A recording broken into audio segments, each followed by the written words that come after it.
Sa pagtuturo ni Apostol Pablo at gayon din ng apat na authors ng Gospels na sina Mark, Matthew, Luke, and John tungkol sa pagtatatag ng hapunan ng Panginoon bilang isang gawa ng pananampalataya at isang paraan ng pagsamba, ay ating matutuklasan na mayroong mga malinaw na layunin na ibinigay ang sulat ng salita ng Diyos. Kung bakit dapat natin ipagdiwang bilang mga mananampalataya ang Lord's Supper o yung tinatawag din ng ibang communion. Kaya't ngayong umaga ay ating pag-aaralan ang paksang mga layunin sa pagdiriwang ng Lord's Supper. Sa ating pag-aaral ngayon ay matutuklasan natin na may 6 na mahahalagang dahilan o layunin kung bakit dapat nating sambahin ang Diyos sa pamamagitan ng gawaing ito. Habang isinasaalang-alang natin ang mga layuning ito sa pagdiriwang ng Lord's Supper, mapapansin natin na ang mga ito ay isa ring magandang buod kung ano ang nilalaman ng pananampalataya at gawaing Kristiyano. Ano ang ibig sabihin ng maging mananampalataya kay Hesukristo? Ano ang ibig sabihin ng mamuhay bilang isang Kristiyano? Ano ang mga responsibilidad, layunin, at pagpapala na mayroon ng mga Kristiyano? Ang mga tanong na iyon ay sasagutin ng banal na kasulatan sa ating pag-aaral. Ang unang layunin na pinapakita sa atin ay nasa verses 23 at 24. Upang alalahanin ang layunin ng kamatayan ni Jesus. Verse 23, sapagkat ito ang turo na tinanggap ko mula sa Panginoon at ibinigay ko naman sa inyo. Noong gabing siya'y ipagkanulo, ang Panginoong Jesus ay dumampot ng tinapay, nagpasalamat at pinagpira-piraso iyon, at sinabi, ito ang aking katawan na inihahandog para sa inyo.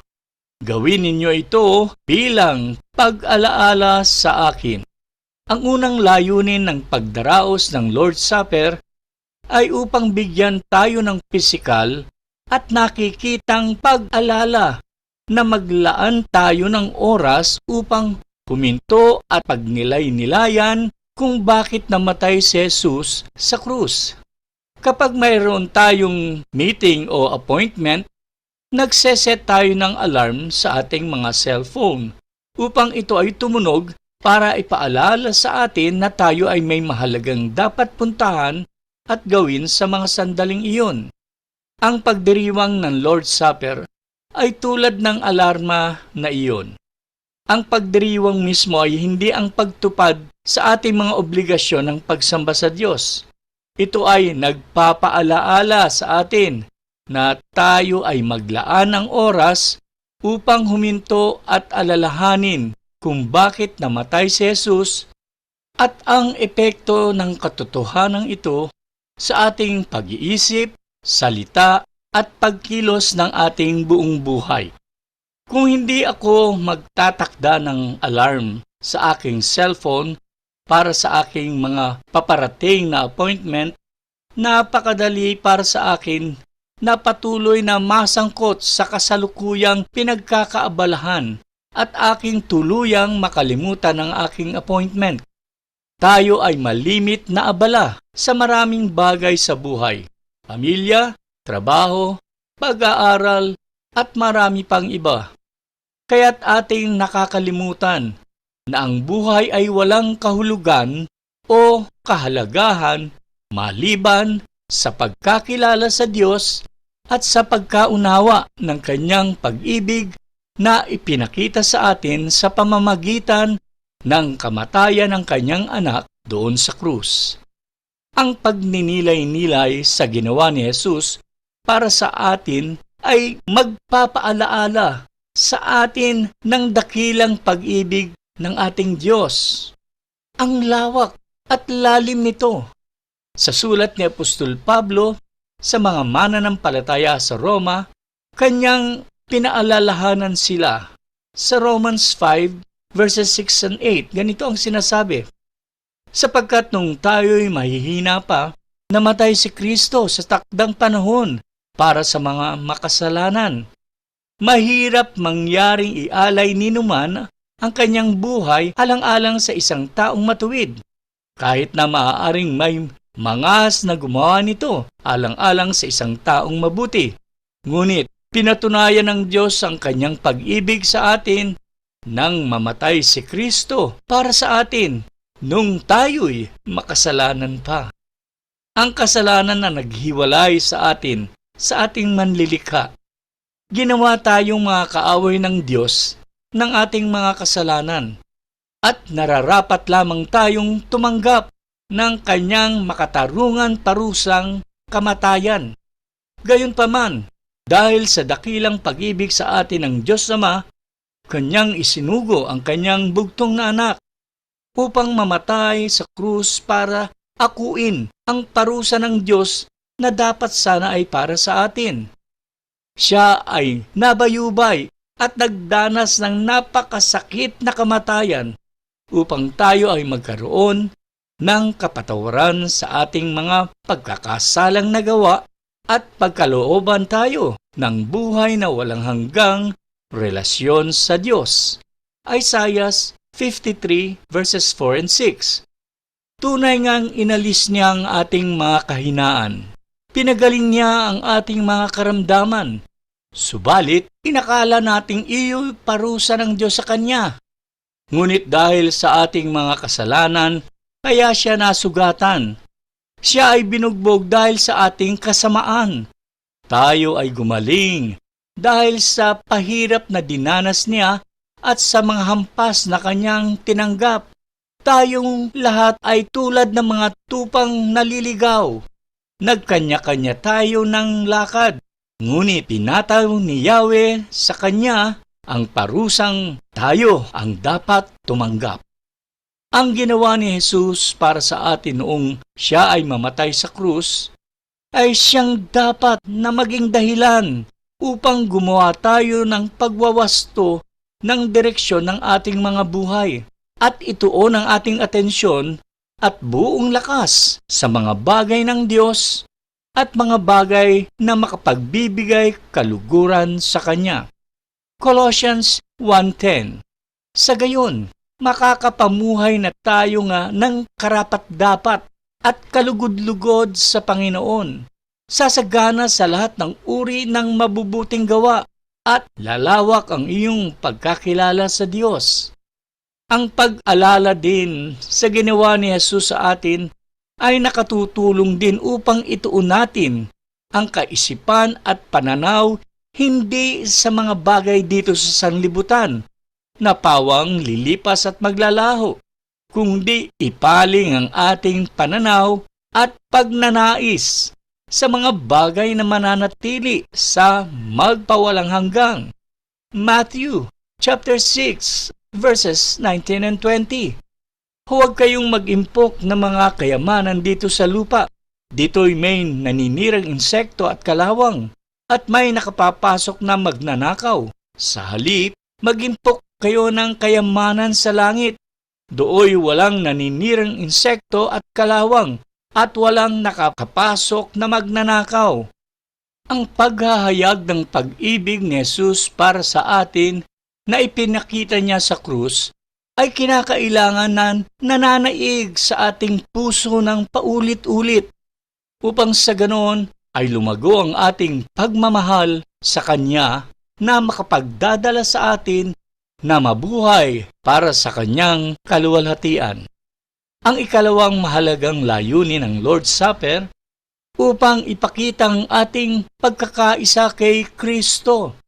1 Corinthians chapter 10 verses 16 and 17.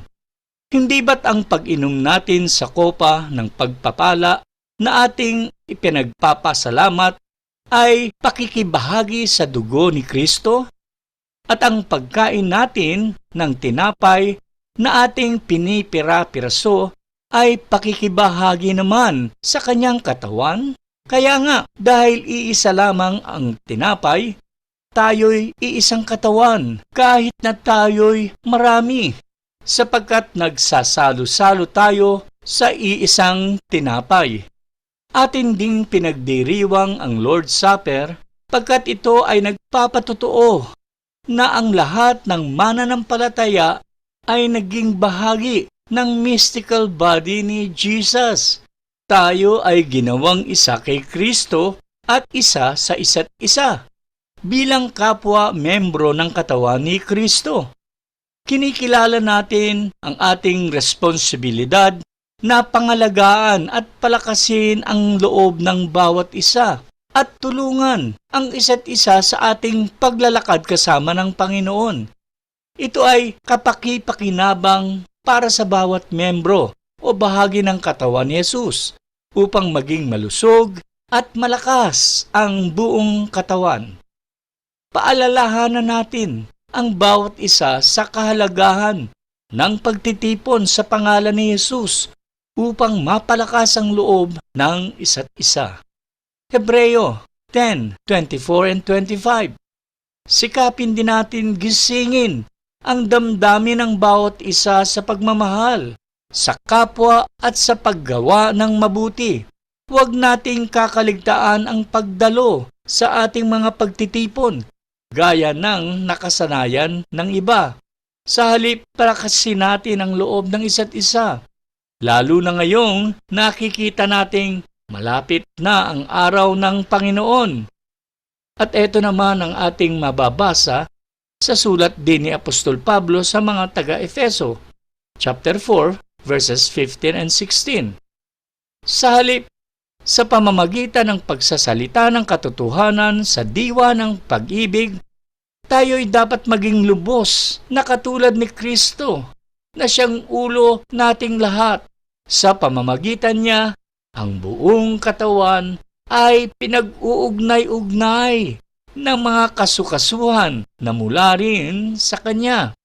At kung maayos na gumaganap ang tungkulin ng bawat bahagi, lumalaki ang katawan at pinatatatag nito ang sarili sa pamamagitan ng pag-ibig. Ang tuwinang pagdaraos ng Lord's Supper ay dapat na magsilbing alaala sa atin na hindi tayo dapat mamuhay sa ating sarili o para sa ating sarili lamang, pagkat tayo ay ginawang bahagi ng isang bagay na mas malaki kaysa sa ating sarili.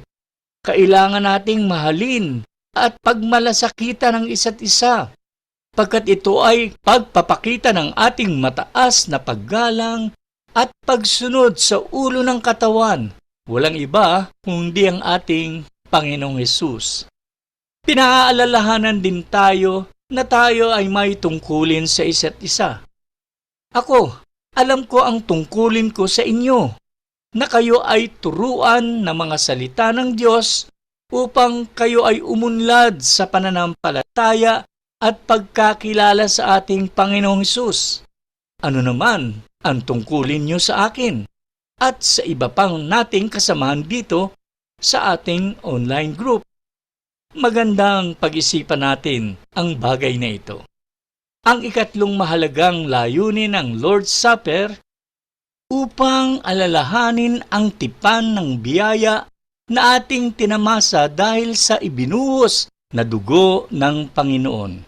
Inumin mo ito bilang pag-alaala sa akin, ang wika ni Jesus.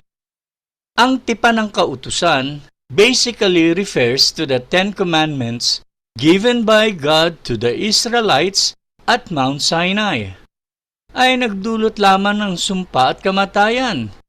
According to Galatians 3:10, ang sabi dito, ang lahat na nagtitiwala sa pagsunod sa kautusan ay nasa ilalim ng isang sumpa, sapagkat nasusulat, sumpain ang hindi sumusunod sa lahat ng nakasulat sa aklat ng kautusan.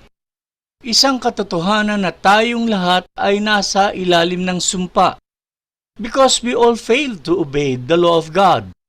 Samantala sa Romans 7:9-10, ganito naman ang ating mababasa. Noong una, namuhay ako nang walang kautusan. Subalit, nang dumating ang utos, nabuhay ang kasalanan at ako'y namatay.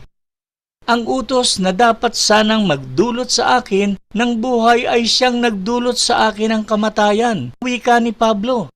Samantala naman, mga kapatid, ang bagong tipan ng biyaya or commonly called the Gospel of Grace, ang bagong tipan na ito ay tinatakan at itinatag sa pamamagitan ng nabuhos na dugo ni Jesucristo, na siya namang nakapagdulot ng buhay at pagpapala. Kaya't napakahalaga na ating gugulin ang natitirang bahagi ng ating mga buhay dito sa lupa sa paghahangad na malaman at maranasan ang lahat ng katotohanan na kapaloob sa pagkamatay at pagkabuhay namang muli ni Jesus mula sa mga patay. Ephesians 1, verses 15 to 23. Kaya nga, mula nang mabalitaan ko ang tungkol sa inyong pananalig sa Panginoong Hesus at ang inyong pag-ibig sa lahat ng kanyang mga banal, walang tigil ang pasasalamat ko sa Diyos para sa inyo. Hindi ko nakakalimutang ipanalangin kayo. Idinadalangin ko sa Diyos na ating Panginoong Hesukristo, ang maluwalhating Ama, na pagkalooban niya kayo ng espiritu ng karunungan at pagpapahayag tungkol sa Diyos upang lubos niyo siyang makilala. Naway liwanagan ng Diyos ang inyong mga puso upang malaman ninyo ang pag-asa na para doon sa tinawag niya kayo, kung gaano kasagana ang pagpapalang inilaan niya para sa kanyang mga banal, at kung ano ang di masukat niyang kapangyarihan na kumikilos sa atin na mga nananalig sa Kanya. Ang dakilang kapangyarihan ding iyon ang muling bumuhay kay Kristo at nag-upo sa Kanya sa kanan ng Diyos sa kalangitan. Mula roon ay namumuno si Kristo sa lahat ng paghahari, kapamahalaan, kapangyarihan, at pamunuan sa kalangitan. Higit na dakila ang kanyang pangalan kaysa lahat, hindi lamang sa panahong ito, kundi maging sa darating. Ipinailalim ng Diyos sa paan ni Kristo ang lahat ng bagay at ginawa siyang ulo ng lahat ng bagay para sa iglesia na siyang katawan ni Kristo. Ang kapuspusan niya na pumupuno sa lahat ng bagay. Kaya nga't napakahalaga na tayo ay maglaan ng panahon upang saliksikin ang Bible para ating malaman at ating mapanghawakan ang maraming pagpapalang natanggap natin dahil sa ginawa ni Jesus para sa atin doon sa krus. Tulad ng kapatawaran ng ating lahat ng kasalanan at pagkaloob ng buhay na walang hanggan. 1 John 5:11. Tahanan sa langit. John chapter 14 verse 2. Sagot sa ating mga panalangin. John chapter 15 verse 7. Patuloy na patnubay. Psalms 32:8. Proteksyon. 2 Thessalonians 3:3. Walang kaparis na kagalakan. Romans 15:13. Kapayapaan na di kayang maarok ng pag-unawa. Philippians 4:7. Pag-asa ng muling pagkabuhay. Romans 6:5.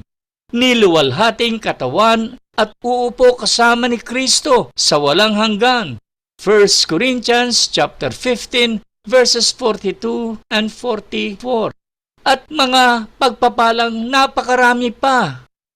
Kaya wala tayong dahilan upang hindi tayo maglaan ng taus-pusong pagsamba sa ating Diyos at tagapagligtas. Sabi nga ni Apostol Pablo sa Romans 12:1, kaya nga mga kapatid, alang-alang sa masaganang habag ng Diyos sa atin, ako'y nakikiusap sa inyo na ialay niyo ang inyong sarili bilang isang handog na buhay, banal at kalugod-lugod sa Diyos. Ito ang karapat-dapat na pagsamba niyo sa Diyos. Mamuhay tayong mga kapatid sa araw-araw ng buhay na nakapagbibigay, kaluwalhatian at karangalan sa ating Panginoong Diyos. 1 Corinthians chapter 6 verses 10 and 11. Hindi ba ninyo alam na ang inyong katawan ay templo ng Espiritu Santo na nasa inyo at ipinagkaloob ng Diyos sa inyo? Hindi niyo pag-aari ang inyong katawan, sapagkat binili niya kayo na sa isang halaga. Kaya't gamitin ninyo ang inyong katawan upang maparangalan ang Diyos. Ang ikaapat na mahalagang layunin ng Lord's Supper ay upang ipahayag ang kahalagahan ng kamatayan ni Kristo sa sanlibutan. Verse 26, sapagkat tuwing kakain kayo ng tinapay na ito at iinom ng kopang ito, ipinapahayag ninyo ang kamatayan ng Panginoon hanggang sa kanyang muling pagparito. Ang Lord's Supper ay panahon din para alalahanin natin ang ating responsibilidad na ipahayag ang mensahe ng Ebanghelyo sa iba. 1 Corinthians chapter 1 verse 18, sapagkat ang mensahe ng krus ay kamangha-mangha sa mga napapahamak, ngunit sa atin na naliligtas, ito ay kapangyarihan ng Diyos. So hindi dapat kayong mahiya o mag-alinlangan na ibahagi ang Ebanghelyo ni Jesus sa iba. Huwag kayong masiraan ng loob kung tanggihan ito ng inyong mga kamag-anak at kaibigan, pagkat hindi naman talaga lahat ay tatanggap ng mabuting balita ni Jesus. Tandaan natin na ang ating mga hinahanap ay yung mga itinalaga ng Diyos bago pa man likhain ang sangsinukob, pagkat sila ang makikinig at tatanggap ng mabuting balita ng Ebanghelyo ni Jesus. Ephesians chapter 1 verses 4 and 5. Bago pa likhain ng sanlibutan ay pinili na niya tayo upang maging Kanya sa pamamagitan ng ating pakikipag-isa kay Kristo, at upang tayo'y maging banal at walang kapintasan sa harap niya. Dahil sa pag-ibig ng Diyos, pinili niya tayo upang maging anak niya sa pamamagitan ni Hesukristo ayon sa kanyang layunin at kalooban. Ang mga simbolo ng katawan at dugo ng mamatay si Jesus sa krus ay nagpapaalaala sa atin na i-focus ang ating mensahe sa sangkatauhan sa paraang simple, payak at malinaw, tulad ng ginawang pagpapahayag ni Apostol Pablo na mababasa natin sa 1 Corinthians 15 verse 1 to 4. Bukod dito, mga kapatid, ipinahayag ko sa inyo ang ebanghelyo na aking pinangaral sa inyo na tinanggap naman ninyo at kung saan kayo'y naninindigan, na sa pamamagitan naman nito kayo'y nahaliligtas. Kung inyong panghahawakan ang salitang aking ipinangaral sa inyo, maliban kung naniwala ka sa walang kabuluhan, sapagkat ibinigay ko sa inyo una sa lahat ang aking tinanggap din, na si Kristo ay namatay para sa ating mga kasalanan ayon sa kasulatan, at siya'y inilibing, at siya'y muling nabuhay sa ikatlong araw ayon sa mga kasulatan. 1 Timothy chapter 2 verses 3 to 6. Sapagkat ito ay mabuti at kalugod-lugod sa Panginoon Diyos na ating tagapagligtas, na naghahangad na ang lahat ng tao ay maligtas at makarating sa kaalaman ng katotohanan, sapagkat may isang Diyos at isang tagapamagitan sa Diyos at sa mga tao, ang taong si Kristo Jesus, na ibinigay ang kanyang sarili na pantubos sa lahat upang patotohanan sa takdang panahon. What we can do this coming Holy Week is to just share these important Bible verses to them as a reminder of what Jesus did to us as sinners, and pray that the Holy Spirit and the Word of God will open their minds and hearts to understand the message of the cross. Ang ikalimang mahalagang layunin ng Lord's Supper ay upang ipaalaala sa atin ang kanyang pagdating. Verse 26, sapagkat sa tuwing kinakain niyo ang tinapay na ito at iniinom ang sarong ito, ipinahayag ninyo ang kamatayan ng Panginoon hanggang siya ay dumating. Samantala sa Matthew chapter 26 verse 29, ganito naman ang ating mababasa. Ngunit sinasabi ko sa inyo Hindi na ako iinom ng bungang ito ng ubas mula ngayon hanggang sa araw na iinumin ko ito bago nakasama ninyo sa kaharian ng aking Ama. Ang doktrina ng Second Coming of Christ ay mahalagang bahagi din ng Ebanghelyo ni Hesukristo. Ito ang isang pangdahilan kung bakit namatay si Jesus sa krus, upang makasama natin siya sa kawalang hanggang. Habang papalapit ang oras ng pagdurusa sa krus ni Jesus, siya ay nanalangin. Ito ay ating mababasa sa John chapter 17 verses 1 to 5. Sinabi ni Jesus sa mga salitang ito, itinaas ang kanyang mga mata sa langit at sinabi, Ama, dumating na ang oras, luwalhatiin ang iyong anak, upang luwalhatiin ka rin ang iyong anak, gaya ng ibinigay mo sa kanya ng kapamahalaan sa lahat ng laman, upang bigyan niya ng buhay na walang hanggang ang lahat ng ibinigay mo sa kanya. At ito ang buhay na walang hanggan, na makilala kanila ang tunay na Diyos at si Hesukristo na iyong sinugo. Niluwalhati kita sa lupa. Natapos ko na ang gawaing ibinigay mo sa akin upang gawin. At ngayon, Ama, luwalhatiin mo ako kasama ng iyong sarili ng kaluwalhatian na kasama ko sa iyo bago pa ang mundo.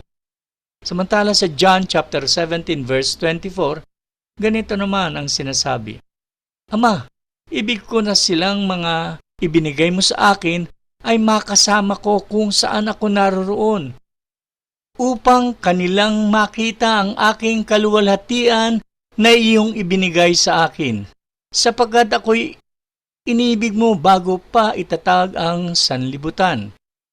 Ang salita at mga pangako ni Jesus ay 100% mangyayari.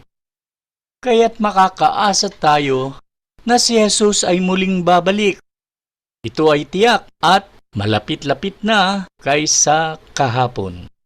Ang ika-6 na mahalagang layunin ng Lord's Supper ay upang bigyan tayo ng pagkakataon suriin ang ating mga sarili para tayo ay makapamuhay sa paraang karapat-dapat. Last but not the least, ito ang pagkakataon na ating sinusuri ang ating mga sarili. Nagbigay babala si Apostol Pablo sa mga Christian sa bayan ng Corinth pagkat kanilang sineselebrate ang Lord's Supper sa paraang di kaaya-aya. Sa 1 Corinthians 11:27 at sa mga susunod pang talata, ganito ang ating mababasa. Ang sinumang kumain ng tinapay at uminom sa saro nang hindi nararapat ay nagkakasala sa katawan at dugo ng Panginoon. Ngunit suriin muna ng tao ang kanyang sarili. Pagkatapos, hayaan siyang kumain ng tinapay at uminom sa saro.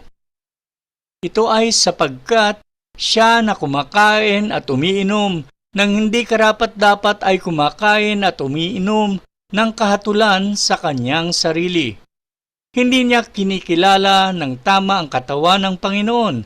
Dahil dito, marami sa inyo ang mahihina at may karamdaman at marami ang natulog na. Ito ay sapagkat hindi tayo hahatulan kung hahatulan natin ang ating mga sarili.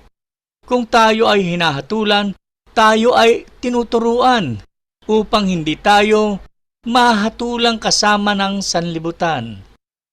Suriin ang sarili ng maigi ang puso. Kung may kasalanan, di pa nahihingi ng kapatawaran sa Diyos. Kung mayroon kayong maalala, ihingi ng kapatawaran sa Diyos bago tumanggap ng mga simbolo o ng elements. Pero ang tanong, tuwing gaganapin lang ba ang Lord's Supper, doon lang tayo magsisiyasat ng ating mga puso?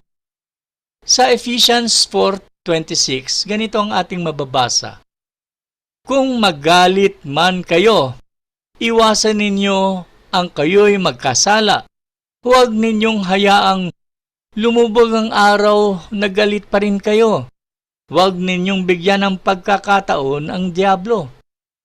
Marami pang mga talata sa Bible na nagpapaalaala sa atin na kapag ka na-realize natin na tayo ay nagkasala, agad nating ihingi ito ng kapatawaran sa ating Diyos. Maaari din nating bago ipikit ang mga mata sa gabi sa pagtulog, magandang gawing ugali na gawin ang mga sandaling iyon ng pagsisiyasat sa ating mga puso. Upang sa ganoon, kung inyong maalala na kayo ay may mali palang nagawa sa buong araw, then confess it before the Lord and ask for His forgiveness. Sa pagtatapos, ang ating teksto na pinag-aralan ay isang makabuluhang sipi sa Bible na tumatalakay sa angkop na paraan ng pakikibahagi sa Lord's Supper o komunyon. Binibigyan din ito ang kahalagahan ng pagkakaisa, pagpipitagan, at pagsusuri sa sarili sa mga mananampalataya kapag nakikilahok sa sagradong gawain ito. Hinihikayat ang mga taga-Korinto na suriin ang kanilang mga motibo at pag-uugali sa panahon ng komunyon upang matiyak na bago sila tumanggap ng mga elements, the wine and bread, ang bawat isa ay nakahingi na ng kapatawaran sa Panginoong Diyos sa kanilang unconfessed sins. Sa huli, ito ay nagsisilbing paalala ng pangunahing mensahe ng dakilang sakripisyo ni Kristo para sa kapatawaran ng ating mga kasalanan. Pagpalain ng Diyos sa mga mahalagang katotohanan na ating natutuhan mula sa ating tekstong pinag-aralan. Ito muli ang inyong lingkod, Brother Ed. Ang biyaya at kapayapaan ni Kristo Jesus ay sumaating nawa ngayon at magpakailanman.